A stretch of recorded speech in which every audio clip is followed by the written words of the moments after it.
गर्मियों की छुट्टियां स्टार्ट होने से पहले ही प्लानिंग शुरू हो जाती है कि हम लोगों ने इस दफ़ा कहाँ पर वेकेशंस अपनी स्पेंड करनी है। पाकिस्तान के नॉर्दर्न एरियाज़ बहुत ही खूबसूरत हैं और अल्लाह का शुक्र है कि पाकिस्तान ब्यूटी से भरा हुआ है। बहुत से लोग जो हैं वो छुट्टियों में नॉर्दर्न एरियाज़ की तरफ रुख कर लेते हैं ताकि वो कुदरत से, ब्यूटी से इंजॉयमेंट ले सकें और अपना ये जो टाइम है गर्मी की शिद्दत का उसको कम कर सकें। आज की वीडियो में मैं आपके साथ शेयर करूंगी कि नॉर्दर्न एरिया जाने के लिए कितना एक्सपेंस लगेगा, क्या क्या मेजर्स हैं जो आपने लेने हैं, कौन सी गलतियां हैं जो नहीं करनी और आपका कितना ख़र्चा आएगा। अभी रिसेंटली हम लोगों ने नारान और कागान का टूर किया था। हमारा ये टूर 3 से 4 दिन का था। मैं आपको गाइड करूँगी कि किस तरह आपने अपने पैसों को सेफली लेके चलना है। सबसे पहले हम लोग यहाँ पर बात करेंगे चेक वेदर फोरकास्ट। घर से निकलने से पहले ही आपने अगले पूरे हफ्ते का वेदर फोरकास्ट चेक कर लेना है। क्या बारिशें तो नहीं चल रही, क्या लैंडस्लाइडिंग तो नहीं हो रही, थोड़ी न्यूज़ पढ़ लीजिएगा जिस एरिया में जा रहे हैं उसके बारे में कि मौसम की कंडीशन क्या है, वहाँ पर दरिया हैं तो दरियाओं की कंडीशन क्या है, लैंडस्लाइडिंग किसी एरिया में तो नहीं हो रही। और बारिशों की वजह से आपको पता है कि फिर ऐसे रोड जो हैं स्लिपरी हो जाते हैं, ब्रेक्स का मसला हो जाता है। आपने ये चीज़ सबसे पहले चेक करके जानी है। उसके बाद best time to leave for Naran. अगर आपने नारान जाना है तो उसके लिए बेस्ट टाइम क्या होगा। नारान से, इस्लामाबाद से नारान का जो ट्रैवल है वो तकरीबन 7 से 8 घंटे का है। आप लोगों ने मेक श्योर कर लेना है कि आप घर से रात के 2-3 बजे अगर निकलें तो सुबह मॉर्निंग में आप नारान पहुंच सकते हैं और 12-1 बजे तक या एटलीस्ट 12 बजे तक आप नारान पहुंच जाएंगे। 12 बजे के बाद होटल की बुकिंग जो हैं वो स्टार्ट होती हैं, लाइक दिन 12 बजे के बाद से वो लोग चार्ज करना शुरू कर देते हैं। अगर आप लोग पहले चले गए 10 बजे, सुबह 7 बजे, तो आपको पे करना पड़ेगा उस दिन का भी जब आपने चेक इन किया है, और फ़ौरन 12 बजे के बाद टाइमिंग चेंज हो जानी है तो नेक्स्ट डे का भी आपको चार्ज करना पड़ेगा। तो बेहतर ये है कि आप लोग 12 बजे वहाँ पहुँचें और फ़ौरन ही चेक इन करें ताकि आपको एक्स्ट्रा से ख़र्चा ना पे करना पड़े और आपका जो पैसे हैं वो बच सकें। हम लोग एक ग्रुप के साथ जा रहे थे। ग्रुप मींस हमारा फैमिली का ग्रुप था। हमारी 4 गाड़ियाँ थी जो हम लोग जा रहे थे। तकरीबन 20-22 लोग हम लोग थे। तो हम लोग साथ साथ रुक रहे थे, साथ साथ जा रहे थे। हमने एक दूसरे का बहुत सपोर्ट किया, एक दूसरे का वेट किया। कोई गाड़ी अगर आगे निकल जाती थी तो हम उसका वेट करते थे और फिर एक दूसरे के साथ कोऑर्डिनेशन हम करके रखते थे ताकि हम लोग कहीं खो ना जाएं। और ये कि एक दूसरे के साथ अगर रहते हैं ना तो प्रॉब्लम नहीं रहती आपको। उसके बाद keep your fuel tank full. कोशिश करें कि जैसे ही आपने इस्लामाबाद से निकलना है, मोटरवे चढ़ने से पहले अपना फ्यूल टैंक जो है उसको भर लें ताकि आपको रास्ते में कोई भी प्रॉब्लम ना हो, क्योंकि समटाइम्स फ्यूल ख़त्म हो जाता है और फ्यूल जो पंप है वो थोड़ा दूर होता है तो आपको इस तरह की कोई मुश्किल ना फेस करनी पड़े। इसके अलावा नारान में आपको अच्छा फ्यूल नहीं मिलता और फ्यूल पंप जो हैं वो बहुत दूर दूर हैं। तो आपने कोशिश ये करनी है जहाँ पर आपको फ़र्स्ट फ्यूल पंप नज़र आता है आप वहीं से फ़िल करवा लें ताकि आपको नेक्स्ट अपनी जितनी भी जर्नी है किसी कोफ्त या किसी परेशानी की को फेस ना करना पड़े। अपना फ्यूल टैंक आपने हमेशा फुल करके रखना है। उसके बाद घर से निकलने से पहले चेक योर कार्स कंडीशन। आपने हमेशा जब भी लंबे सफ़र पे जाना है और अपनी कार की कंडीशन चेक करनी है, उसके टायर, उसका आपने फ्यूल जो ऑयल होता है वो आपने चेक करना है गाड़ी का।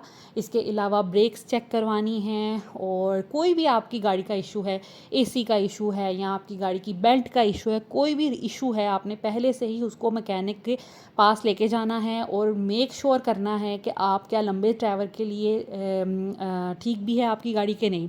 यहाँ पर हमने अपनी गाड़ी बिल्कुल ठीक करवाई थी लेकिन फिर भी किसी वजह से इसकी जो बेल्ट है वो फट गई थी और हमें यहाँ पर रुकना पड़ा था। अभी हमारा सफ़र शुरू ही हुआ था तो हमें यहाँ पर स्टे करना पड़ा और हमारी गाड़ी को रिपेयर होने में तकरीबन 1.5 से 2 घंटे लगे थे। हमने मोटरवे पुलिस को कॉल की और उन्होंने मैकेनिक भेजा, डायग्नोस किया और फिर उसको ठीक करके हमें ओके किया।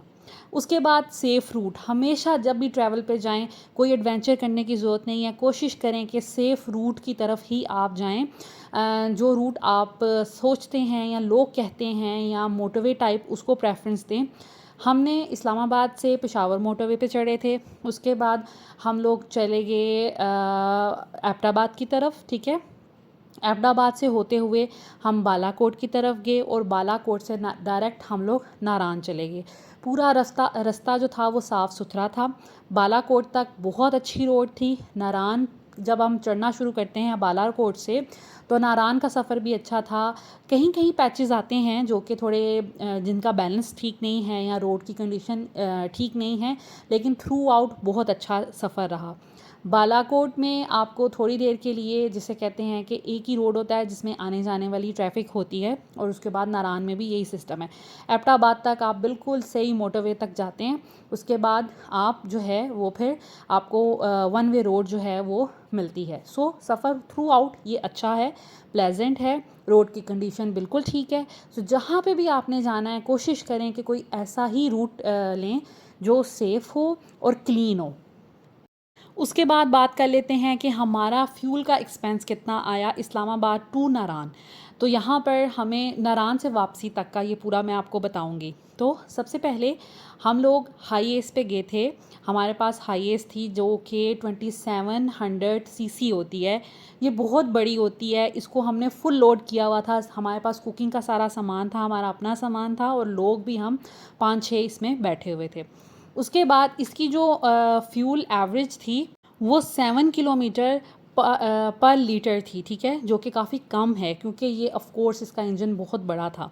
उसके बाद अगर आप करोला पे जाते हैं तो 12 किलोमीटर पर लीटर आपको एवरेज मिलेगी, और अगर आप न्यू कल्टस जो है उस पे जाते हैं तो 15 किलोमीटर पर लीटर आपको इसकी एवरेज मिलेगी। तो डिपेंड करता है गाड़ी के इंजन पे और गाड़ी की परफॉर्मेंस पे, इसके अलावा गाड़ी के लोड पे।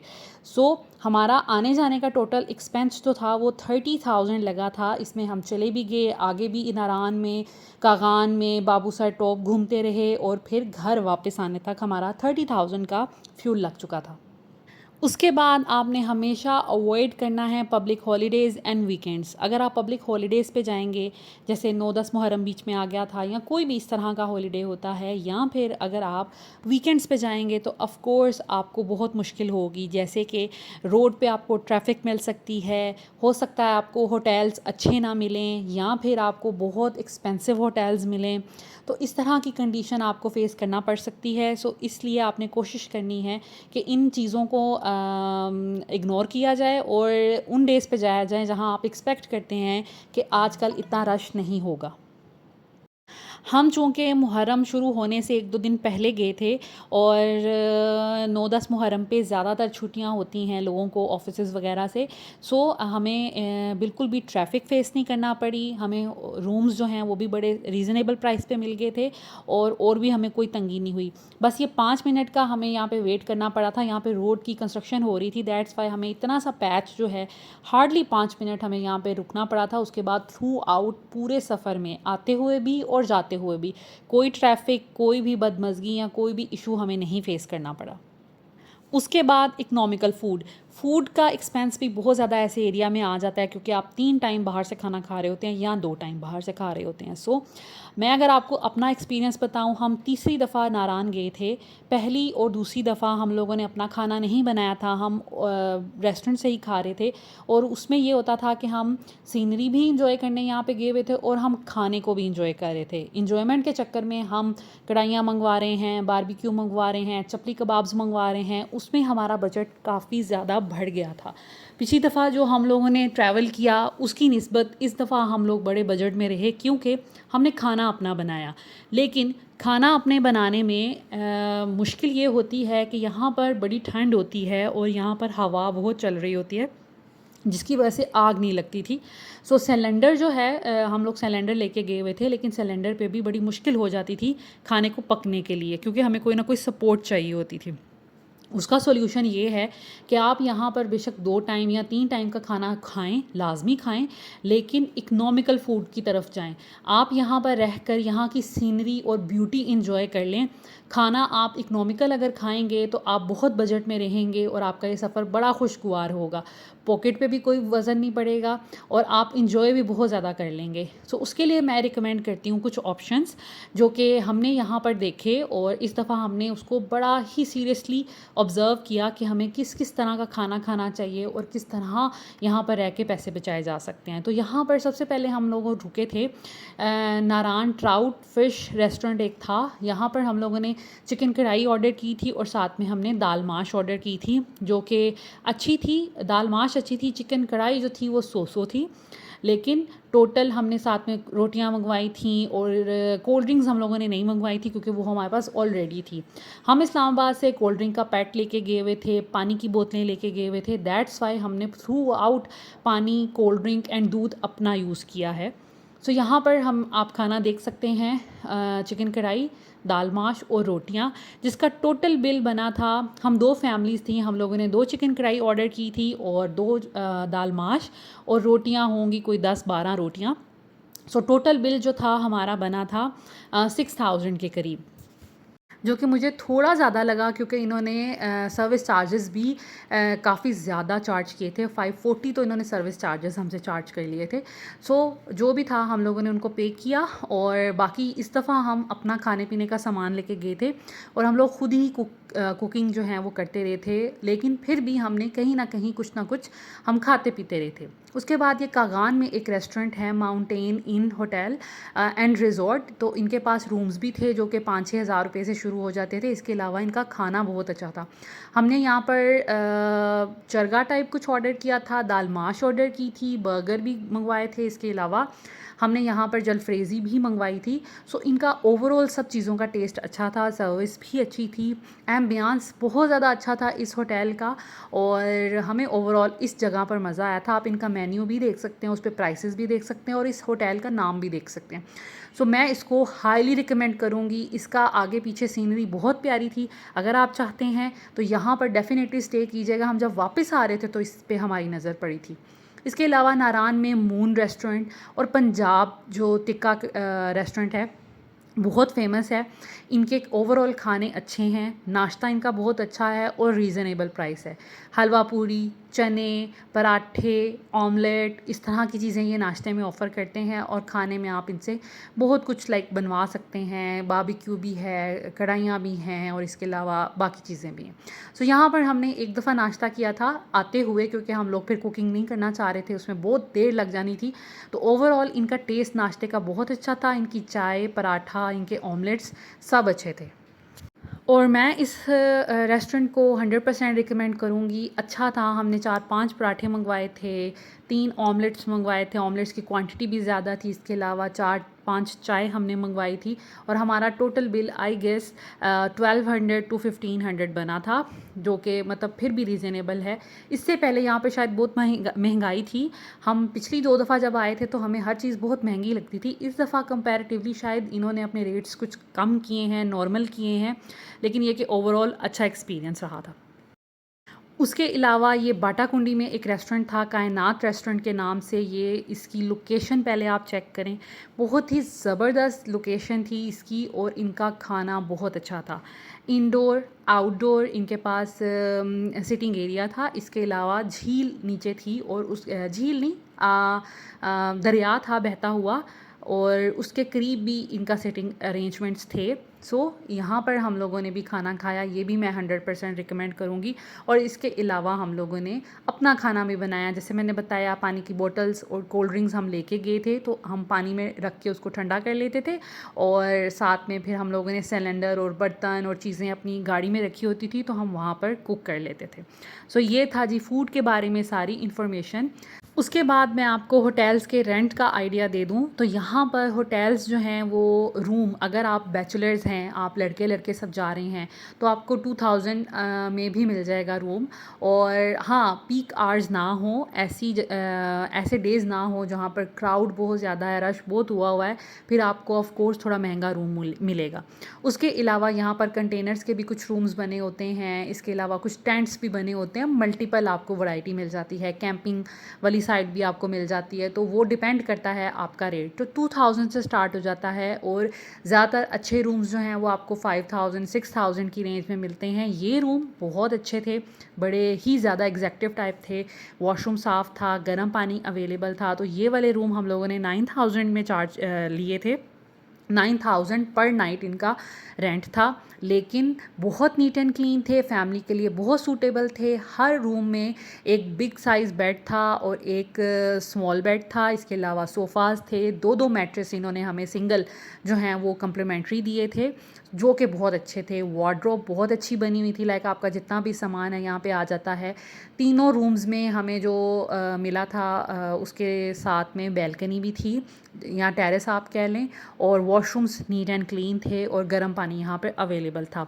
इससे पहले हम लोग सयाम हाइट्स में रहा करते थे 2 दफ़ा, उसमें तकरीबन 6 to 7,000 चार्जेस थे, लेकिन उसमें ब्लैंकेट्स होते हैं, तो मुझे ब्लैंकेट से बहुत इशू होता है साफ़ सफाई का। ये जो क्विल्ट होती है ना, इसका कवर ये जब हम जाते हैं यहाँ से तो वो वॉश करने के लिए डाल देते हैं, और फिर जब कोई नया बंदा आता है उसको वॉश जो हैं क्विल्ट्स मिलती हैं, सो उसमें चांसेस गंदगी के या सफाई ना होने के कम होते हैं। सो इस चीज़ का ख्याल रखना चाहिए। हम लोग 4 फैमिलीज़ गई थी, तो हम लोगों ने तकरीबन एक रूम का हाफ़ पे किया था। जैसे 9000 का हाफ़ हमारे हिस्से आया था 4500, जो कि 3 दिन का बना था 13,500 रुपये, जो कि बहुत रीज़नेबल था। उसके बाद प्लेसेस कौन सी हैं विज़िट करने के लिए जो मैं रिकमेंड करूँगी, तो देखें, यहाँ पर कोई जॉयलैंड या कोई अलग से एंटरटेनमेंट्स नहीं है। यहाँ इंसान आता है नेचर को एंजॉय करने, सीनरी को एंजॉय करने। आप जिस मर्ज़ी जगह पर चले जाएं, वहाँ पिकनिक करें, वहाँ पे बैठ के थोड़ी देर एंजॉय करें, कुछ खाएं पिएं और अपना टाइम स्पेंड करें। सो यहाँ पर आपको वो सब चीज़ें मिलेंगी। तो आपने किसी भी जगह पर रुक जाएं जहाँ आपको सीनरी अच्छी लग रही है, जहाँ आपको लग रहा है कि हमारी पिक्चर्स, हमारी वीडियोस अच्छी बनेंगी, आप वहीं पे अपना रुकें, इंजॉय करें नेचर को। फैसिनेट आपको, ऑफ कोर्स हर किसी को नेचर फैसिनेट करता है, सो नेचर को इंजॉय करें और अपना टाइम स्पेंड करें। 3-4 दिन यहाँ पर घूमने फिरने के लिए बहुत ज़्यादा होते हैं, इंसान बिल्कुल रिफ़्रेश हो जाता है। जगह जगह आपको वाटरफॉल मिलते हैं, आपको आबशारें मिलती हैं, आपको दरियाए कुन्हार बहता हुआ नज़र आता है, आपको झीलें मिलती हैं। ये लुलूसर झील है, यहाँ पर डेफिनेटली जाना चाहिए। पहले दिन हम लोग बाटाकुंडी गए थे, वहाँ इंजॉय किया, वहाँ बैठ के एक तरह की पिकनिक की पानी के किनारे बैठ के। उसके बाद हम लोग लुलूसर झील पे गए। ये बहुत अच्छा स्पॉट है, यहाँ पर आपको खाने पीने की चीज़ें मिल जाती हैं। इसके अलावा पिकनिक अच्छी की जा सकती है और ब्यूटी को इंजॉय किया जा सकता है। ये एक स्पोर्ट है। उसके बाद एक स्पोर्ट हुआ करता था बाबूसर टॉप, जो कि अब नहीं रहा। बाबूसर टॉप हर किसी की पसंद की चीज़ होती थी। लुलूसर झील से ही थोड़ा सा ही उसका फ़ासला रह जाता है। आप इतनी लंबी ड्राइव करके जाते हैं नारान, अगर आप होटल्स या बाज़ार से अगर काउंट करें तो तकरीबन 1.25 घंटे लगते हैं बाबूसर टॉप जाने में, जो कि एक बहुत हाइट वाली जगह है और जहाँ पे बर्फ़ हुआ करती थी। लेकिन रास्ता जो है बड़ा स्लो है, और वहाँ पर ये कुछ आलम था पिछले 2 साल पहले का। बर्फ़ से ये ढके होते थे पहाड़, और कुछ इस तरह का ये समा लगता था, बड़ा खूबसूरत सा। और यहाँ पर कम शॉप्स थी, लेकिन बर्फ़ बहुत ज़्यादा होती थी, बच्चे बड़े हर कोई बर्फ़ में एंजॉय करता था, और बहुत ज़्यादा यहाँ पर ठंड हुआ करती थी। इस दफ़ा हम लोगों ने ये चीज़ फ़ील की। हम लोग जैसे ही बाबूसर टॉप गए, तो आप देख सकते हैं कि यहाँ पर कोई बर्फ़ आपको नज़र नहीं आएगी।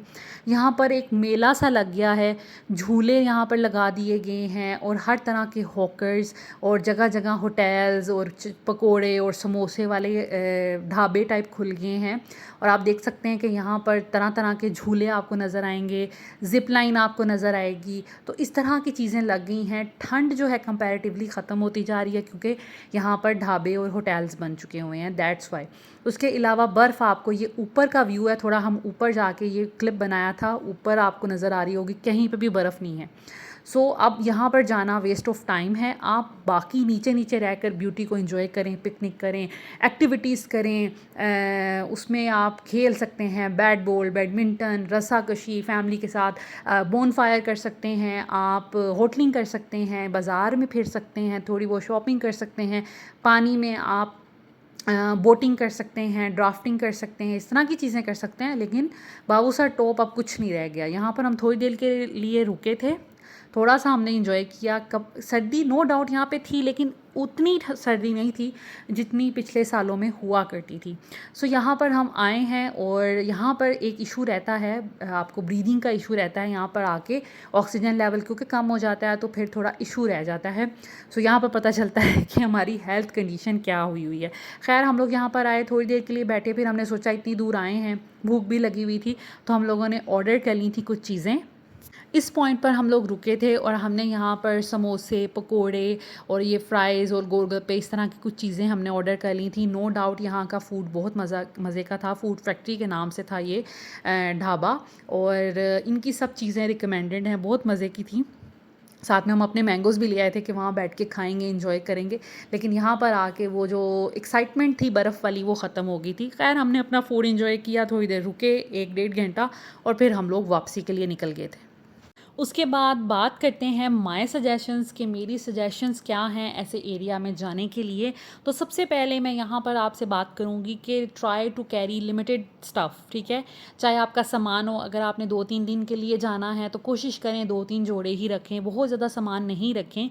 एक जैकेट्स रखें एंड दैट इज़ इट।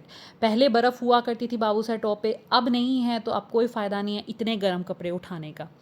उसके बाद कोशिश करें कि booking.com पे आप पहले रेट ले लें रूम्स के, कि यहाँ पर कौन कौन से रूम्स अवेलेबल हैं।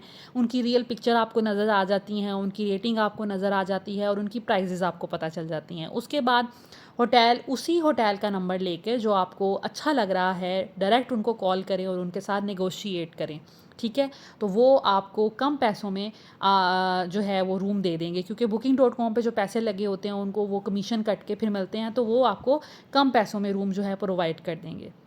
उसके बाद कोशिश ये करें इकोनॉमिकल फ़ूड खाएं, बहुत ज़्यादा ऐसा नहीं है कि आप सीनरी भी इंजॉय करें, आप इतना दूर का सफ़र भी करें, अपना फ्यूल भी लगाएं और खाने पे भी अच्छा खासा पैसे जो हैं वो स्पेंड करें। कोशिश करें इकोनॉमिकल फ़ूड खाएं, जैसे कि यहाँ पर किसी रात में हम लोगों ने एक दफ़ा बिरयानी मंगवाई थी, जो कि 400 रुपीज़ की बिरयानी थी, और 2 लोग उसको आसानी से खा सकते थे। सो इस तरह की चीज़ों की तरफ स्विच कर जाएं, बजाय इसके कि आप यहाँ पे बैठ के टिक्के, कबाब और इस तरह का खाना खाएं। सो पैसे बचाएं खाने की तरफ से। खाना आप घर में भी कभी भी होटलिंग करके अपना खा सकते हैं। उसके बाद अवॉइड एडवेंचर, कोशिश करें कि एडवेंचर्स को अवॉइड करें। कोई ज़रूरत नहीं है आपको पानी के अंदर जाने की, आपको पहाड़ों पे बहुत ज़्यादा चढ़ने की, या फिर किसी डेंजरस एरिया में जाने की, या कोई एडवेंचर करने की। देखें ज़िंदगी एक ही दफ़ा मिलती है, और छोटी सी भूल से आप उस ज़िंदगी को गंवा सकते हैं। आपके साथ इतनी जानें जुड़ी होती हैं, आप उन सबको बहुत ज़्यादा परेशान कर सकते हैं। इसलिए कोशिश करें कि आप कोई भी एडवेंचर ना करें। मगरिब से पहले, शाम से पहले, या रात होने से पहले अपने रूम्स में वापस चले जाएं। नारान के बाज़ारों में फिर सकते हैं आप, लेकिन ये जो रास्ते का सफ़र है, पहाड़ चढ़ने और उतरने का जो सफ़र है ना, वो आप टाइमली कर लें, ताकि आपको कोई मुश्किल का सामना ना हो, फ्यूल ना कहीं पे ख़त्म हो जाए, कोई भी हादसा ना हो जाए। उसके बाद अपने पास ज़रूर एक सेफ्टी किट और फर्स्ट एड किट ज़रूर रखा करें, जैसे जिसमें ज़रूरत की चंद चीज़ें हों। आपके पास टॉर्च हो, आपके पास जिस एरिया में आप जा रहे हैं उसका मैप हो, इसके अलावा आपके पास कोई नाइफ़ हो, रस्सा हो कि गाड़ी को अगर आपने खींचना है या कोई भी चीज़ आपने करनी है तो आपके पास एक रस्सा होना चाहिए। ऐसी बेसिक चीज़ें जो लाइफ सेफ्टी के लिए होती हैं, वो आप अपनी गाड़ी में लाजमी एक बैग बना के रखें, ताकि आपको कहीं पे अगर कोई मुश्किल खुदा ना करे आ जाए तो आप परेशान ना हो जाएं, बौखला ना जाएं, और उस मुसीबत का जो सामना है वो बहादुरी से कर सकें, और आप पहले से प्लान्ड हों, ताकि आपको कोई टाइम पर शॉक ना लगे। So this is it. I hope आज की वीडियो आपको अच्छी लगी होगी, इन्फॉर्मेटिव लगी होगी, और इस वीडियो को बनाने का मकसद जो है मेरा पूरा हो गया होगा, अगर आपको पूरी अंडरस्टैंडिंग हो गई हो कि कितना एक्सपेंस लगेगा। Thank you so much for watching this video. Take care. अल्लाह हाफिज़।